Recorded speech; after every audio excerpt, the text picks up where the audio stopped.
right, well, ladies and gentlemen, episode 7 of Weekly Views. I'm back here with my player partner, Philly. What's going on, brother? Good feeling, man. Great to be here again. You know people love when we got to talk our shit. Yeah, man. The numbers climbing, baby. We out here. Yes, sir. Yes, sir. Man, so first starting off, I know you see the news. Super Bowl is coming up. Mm-hmm. Usher. Let's talk about it. How you feel about it, man? He deserves it. You think so? Oh, yeah. Yeah, I believe so, too. I'm excited to see it. What song are you excited to see him perform, though? I don't want to see him perform yet. Probably I would have to say Burn or Confessions. Exactly. That's what I want. But I don't see how you would fit Confessions in there. It's 15 minutes, so yeah. I think... Because Confessions kind of like a serious song. Like, you know, he gets a little bit deep with it, so I don't see how you'd be able to fit. I don't even know if he's going to perform that. I hope so. Shit. So, let me ask you this. Him getting this Super Bowl performance, can we call him the king of R&B? Does that change everything? Yes. Does that put him ahead of our boy Kills? Well, it ain't my boy, but... I love R. Kelly, man. Even though he got that bullshit on him, I love R. Kelly music, bro. But, you know, R. Kelly messed up his reputation. But you can't deny the music, though. You know what I mean? Yes, you can say he'll be the king of R&B. What does this mean for somebody like Chris Brown? Like I said, man, like, we can't deny Chris Brown's talent, his music, but that one incident that he had just messed up his whole reputation. Nah, definitely. He's definitely blackballed. And then when you in that, nobody wants to deal with you, bro, because what he did is going to fall on you. You know what I mean? Nobody doesn't want to deal with that type of jacket. So it sucks. Chris Brown is a legend, but once you mess up your reputation, sometimes it ain't no coming back from it. And Usher doesn't really have... I don't think Usher has any controversy. I heard he got herpes. But besides that, that's like the only... I heard he passing out herpes. Well, besides that, I mean, but as far as... We never heard any other serious... What's her name? Kiki. Then he like, then he do something where like her baby daddy went crazy about it. Oh, no, he put her up on stage and was dancing with her and stuff like that. And her baby, she went on the stage with him. That really was. Man, bro. So, now I got to ask you, which song are you looking forward to see Usher perform? Confessions. I love that song. Burn. I can't, you know, it's crazy when I get put on the spot. My mind just goes all over the place. But Confessions, though, that's the #1 song. I know, and the reason I say I'm not really looking forward to because like I don't know. I mean, that's his most commercial song. It's not. Yeah. It's not. Oh, you know what, My Boo. Imagine he brings out Alicia Keys. Nah, he ain't doing My Boo at the Super Bowl. Yeah, he ain't. But I would love to see it though. Shit. I don't, cause you think about it. It's Super Bowl. It's halftime. You know, they want to see some excitement. He gotta bring that energy. So he's gonna perform. Yeah, he's gonna. Let Me Love You Down. He's going to be performing. Let me ask you your favorite. You got a favorite Usher album or song? Probably his first album. No one Confessions on there and Burn, My Boo. That's not his first album. But it's not. See, I forgot. It's ahead of my time, bro. Forgot age. Ahead of my time. Forgot age. First album was My Way, but see. Oh, well, the one in 1994. You're right. You're right, Skrill. See, you're right. I forgot. That's the R&B guru right there. Now. Transfer Carter 6. Wayne just announced he got the mixtape coming out, the fix before the 6. Yep. But we are getting the Carter 6. Do you think that Carter 6 is needed or throw it away? It's very much needed, bro. Very much needed because he's already a legend. Don't get me wrong, he's a legend. He don't gotta prove himself at this point. He's just giving you the music. What I love about Wayne though, sometimes he gives you quantity over quality sometimes. Sometimes, like with these recent albums, it's quantity over quality. I don't think we need a Carter 6, and I'm gonna tell you why. Okay. Right. Carter 1, Carter 2, Carter 3, Carter 4, all banging projects, right? Yeah. We got those when Wayne was at his height. You know what I'm saying? He's the star, right? Carter 5 comes out. The lawsuit with Cash Money happens. Wayne is losing his drive as an artist. That album was okay, but it didn't stick with the consumers of the Wayne fans. So I figured like, not only that, there was really not that single one there. You know what I'm saying? The other ones, they had those singles or those Wayne albums. You see what I'm saying? Yeah, I get what you're saying. With Carter 6, what does he have to offer to us? Nothing at this point. So I said we don't need that project. It's kind of like the Fast and the Furious, right? Yeah. You know how some people say they should have stopped at. Some people say they should have stopped at Fast 5. Yeah. I say keep going. That's my favorite franchise.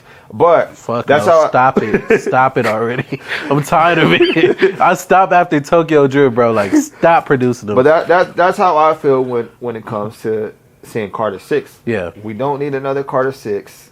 Yeah. I don't think it's gonna do anything for. Let me ask you a question. Do you think it's because he hasn't been in the headlines lately, so it's nothing like, how can I say this? So he hasn't had any controversy around him, so people are not looking forward to see what he has to say? No, I don't even think Does that make sense? I don't even think it's that. Because when Carter 5 came out, you know, that was the him and Birdman settled that lawsuit, even though he didn't get what he asked for. But see, people was looking forward to it. See, like, what is he going to say about Birdman? But I don't even think it's that. I think it's he's reached his peak. You know, you have some artists that have a run, and they keep going and keep going. We've seen it with Drake. You know, but for Wade, I feel like he reached his peak. You know what I'm saying? Okay, yeah. From Carter 1 to Carter 4, Wayne was that guy. Do you think he oversaturated himself? Because at a point, bro, when you turn on the radio, it was fucking Lil Wayne everywhere. Like, you go to a pop station, it was Lil Wayne. You went here, it was Lil Wayne. Do you think he put too much music out to where people got tired of hearing him? Nah, I don't think. I mean, because we get a lot of music from Drake. But see, Drake is where he'll like stop. You want to hear for Drake for a little bit, then he'll pop right back out. That could be.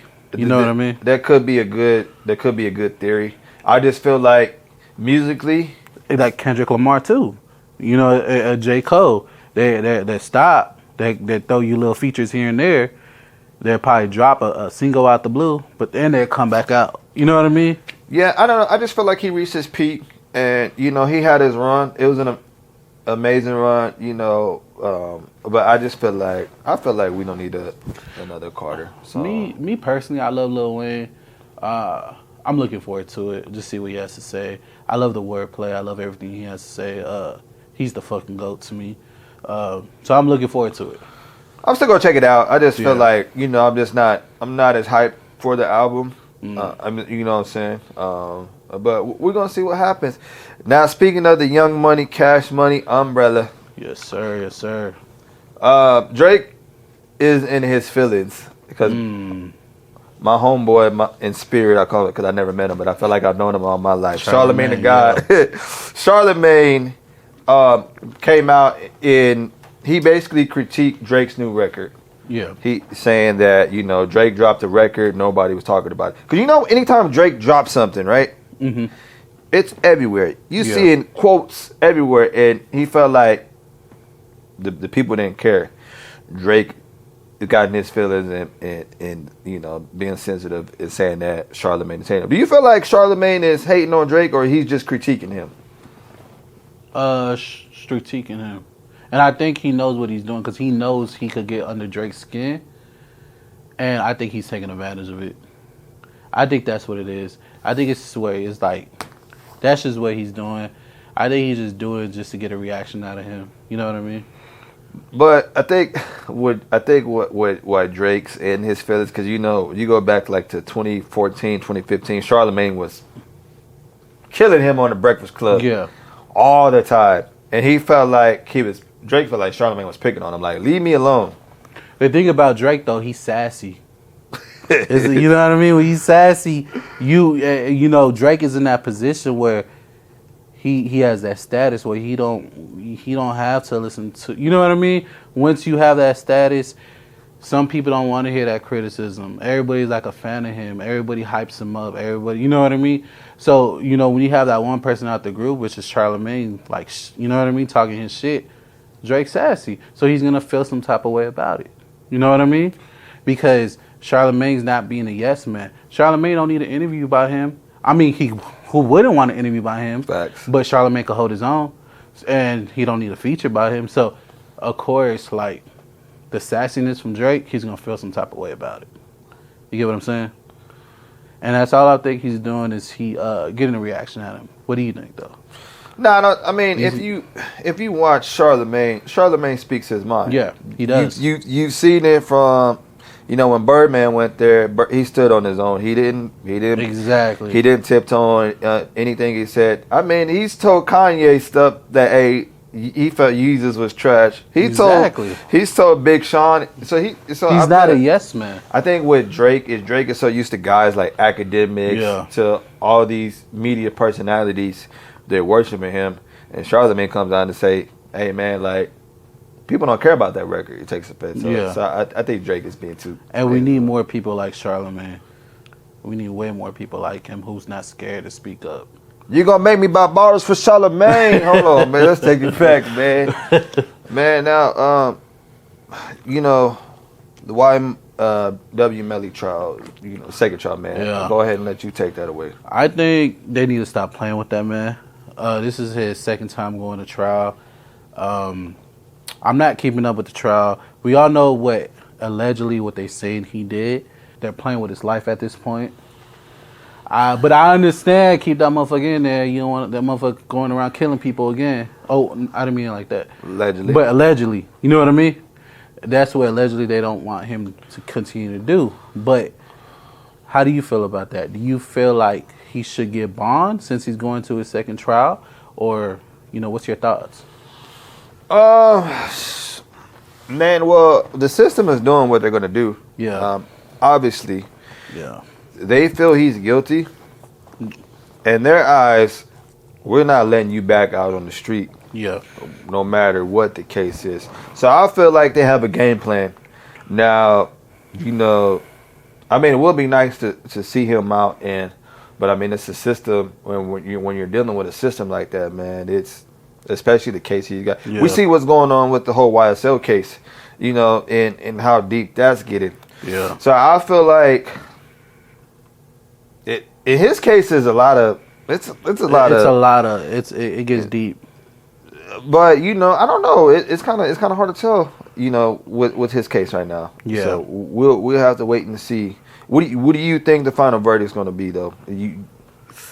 I feel like if they're keeping him in there is because they have the substantial evidence. There's a reason why he's still in there. You know what I mean? I don't know if he did or did not. Only him and God knows. Only that. But I feel like God's going to be in control of the situation. I can't be like, free the man because I don't know if he did it. Just because I'm a fan of your music, I'm not going to sit here and say free you. You know what I mean? But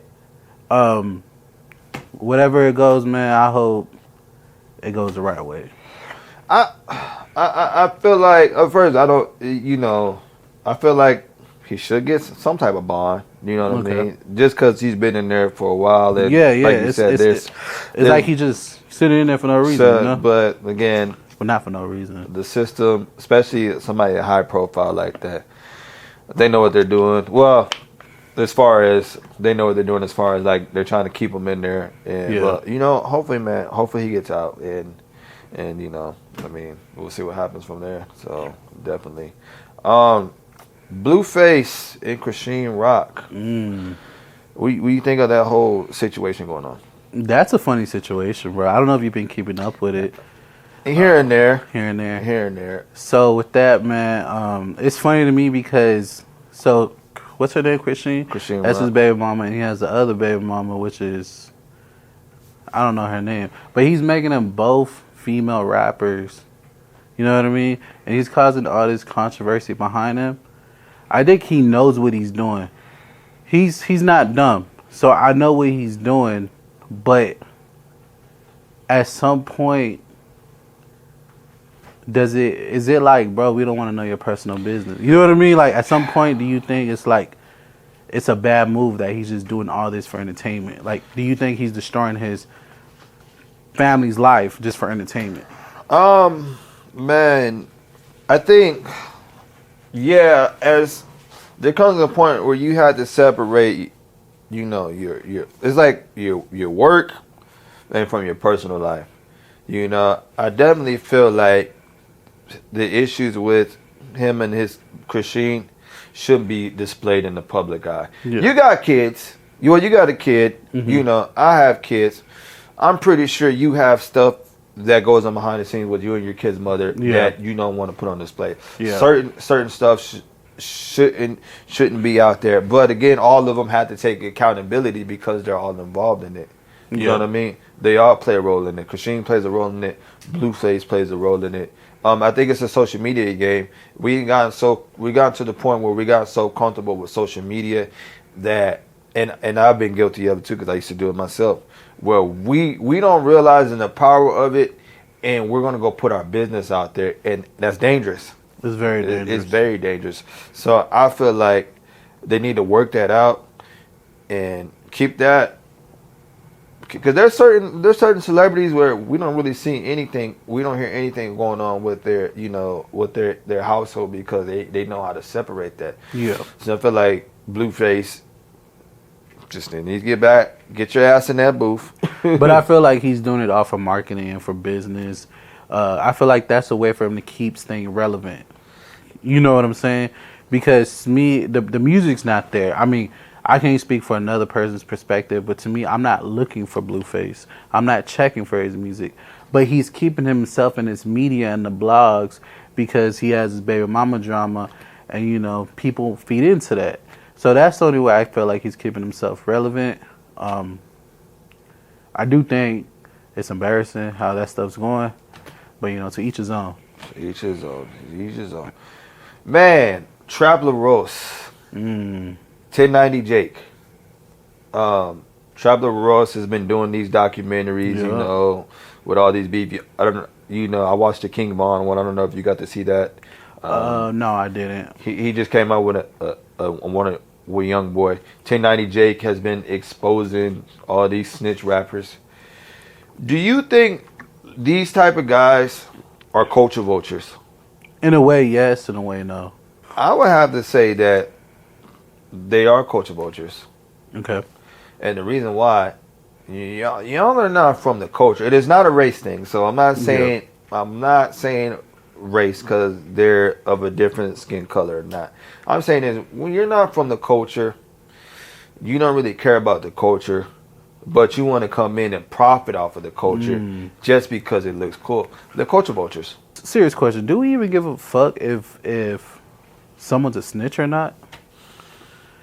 Do we even really give a fuck? The streets care. The streets care. The streets and the music business. It goes kind of, you know. And they go hand in hand. People have a hard time of separating both. But I feel like 1090 Jake, again, he gets a pass for it. Why? He gets a pass for it because of the skin color. Because think about it, right? A lot of people tear down Boosie. Yeah. When Boosie speaks his mind, they tear him down. Some people disagree with him, you know, exposing these snitches and stuff like that. Yeah. 1090 Jake comes in, he gets a pass. So, in that, would you consider him culture vulture? Yes. Okay. Yes. Me personally, I feel like he's just benefiting off just for himself. All he's doing is just bringing negativity. Nobody gives a fuck. I feel like personally, I'm not a street dude, so I don't give a fuck if Gunna is a snitch. I'm still gonna listen to his album. I'm not gonna be up here, you know what I mean? Be like, I want to listen to Gunna because he's a snitch. No, I know how to separate it. You know what I mean? I'm a fan of the music. I don't give a fuck what you do in your personal life. If you're a snitch, bro, that's on you. You don't have to deal with that in your own real life. I'm not gonna be like under your comments like snitch, snitch, snitch. That's not me. But yes, he is a culture vulture. Speaking of Boosie show in San Antonio. You were there. Yeah, I was there. Yeah. Just the overall, you know, how was the show? Crazy experience, bro. I never really it was just crazy. Everybody, the people love Boosie. I'm gonna say it like that. When Boosie came, it was a whole different energy. You had the ratchets out there. You had, you know, the game makers out there. You had everything out there. It was fun. He had everybody on their toes. But there was an incident. Yep. It was going all over Facebook. Someone got shot, and they broke into his car, Boosie's car. But I think that's what comes with his fan base. But you know what's crazy to me? They didn't stop the show. Yeah, which was weird. Yeah, they still kept that motherfucker going. Like, that was crazy to me, but did we expect that, to be honest? Yes. So, do you think, you know, because you said that the people love Boosie. Mm-hmm. Do you feel like his image, not his image has changed, but do we look at him different now? We don't view him as the same since he's been doing all these interviews and stuff like that. Do you feel like Boosie's kind of messed up his career a little bit with the podcast, or you think it just helped him evolve? No, it helped him. So basically he has his catalog. That's still gonna help him eat. But to be honest, in 2023, is anybody looking for a Boosie album? Are you looking for a Boosie album? No, I'm not. No. So what he's doing is he's still finding a way to keep himself relevant in these blogs. Boosie's Boosie, bro. Boosie's always gonna talk shit. He's always gonna talk how he feels. I think people are too sensitive. That's just where he comes from. That's just the way he expresses himself. Do I feel like the delivery could be a little bit better? Yeah, but you gotta understand, Boosie's Boosie. You know what I mean? He comes from that background, so his delivery is gonna be a little bit different. But I think people need to stop being soft, and everybody got something to say. Let the man get something to say. Stop deleting his Instagram too, because I'm tired of having to follow every damn Instagram. You know what I mean? Like, I'm like, bro, stop deleting this dude's Instagram. But you know, I didn't get to go to the show, but one of the highlights that I did get to see, which went viral on social media, was he paid tribute to Mo3 by performing Everybody. I feel like that was a beautiful moment because Mo3 didn't have any industry friends. And so Boosie was like one of the guys that kind of held him down. So that was a beautiful moment to see. It was, and the people out there saying word for word. It was a beautiful thing. Rest in peace to Mo3. Rest in peace to you. I got a question for you. So recently, Finesse 2 Times, he had made a social media post and he said, "Stop killing rappers. We need to start killing these bloggers." What do you think about that? Don't kill me, goddamn shit. I think he's talking to a lot of the blogs that start or put the battery in the back. Yeah. I know he's not the only one that feels like that. But that also lets us know, and I say us as bloggers, we got to be careful what we post for likes and views, because at any time it can come bite us in the tail. Yeah. So I think we got to be careful and mindful of what we do, because these rappers, a lot of them don't know how to separate the streets from entertainment. Yeah. So you could post such and such getting punked at McDonald's, it goes viral. They can come check you about that shit. We just embarrassed them in front of the whole internet. Yeah. And what could potentially else happen after that? You never know. So I think on that aspect, we got to be careful what we, you know what I'm saying, just be mindful. Have some type of integrity in going into what we posted. So, but ladies and gentlemen, this is episode. Hold on. I want to say something real quick. Go ahead. I know me, you had a conversation about this a couple weeks ago, and you said, "Nah, don't do that." But I want to say something. I want to say something. I would like to call out Southside Hoodlum. I want to call out Rich Greedy. I want to call out Mike Dimes. The reason I want to call these people out, because I think it's kind of embarrassing. You know, when Rich Greedy goes over here to California, does an interview. When I haven't seen Mike Dimes do an interview. But when we're with San Antonio, when we're calling you for an interview, when we want to sit down with you, we're being left on red. We're not getting a response. We're not doing none of that, which is fine, brother. You don't got to come up here. But it's like you want us to support you, but you don't want to show the support back. Because what if you could break a Mozzie? What if you could break a Weekly VIEWZ? What if you could break a Wave Junkie? What if you could break a Texas Fools? You know what I mean? But you're giving you going over here and over there and showing love to them, but who was there to show you love first? San Antonio.